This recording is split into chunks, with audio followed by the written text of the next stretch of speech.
দেখুন, সোনার গহনা বানাতে গেলে লোহার হাতুড়ি দিয়েই পেটানো হয়, আবার লোহার জিনিস বানাতে গেলেও লোহা দিয়েই পেটানো হয়।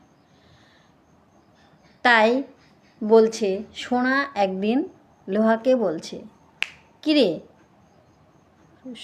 আমাকে তো লোহা দিয়েই পেটায়, আমি তো এত শব্দ করি না, আর তোকে বানাতে গিয়ে লোহা দিয়েই তো পেটায়, তাহলে তুই কেন এত চিৎকার করিস?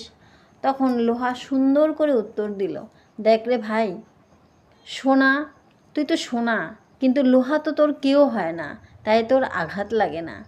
আর আমি তো লোহা, লোহার হাতুড়ি দিয়ে আমাকে পেটায়, সে তো আমার নিজের আপনজন, তাই আমার এত ব্যথা লাগে। সেজন্য বলছি যে আপন লোকেরা আঘাত করলে সবচাইতে বেশি আঘাত লাগে, আর অন্য লোকে যদি আঘাত করে তখন সে আঘাতটা সহ্য করা যায়।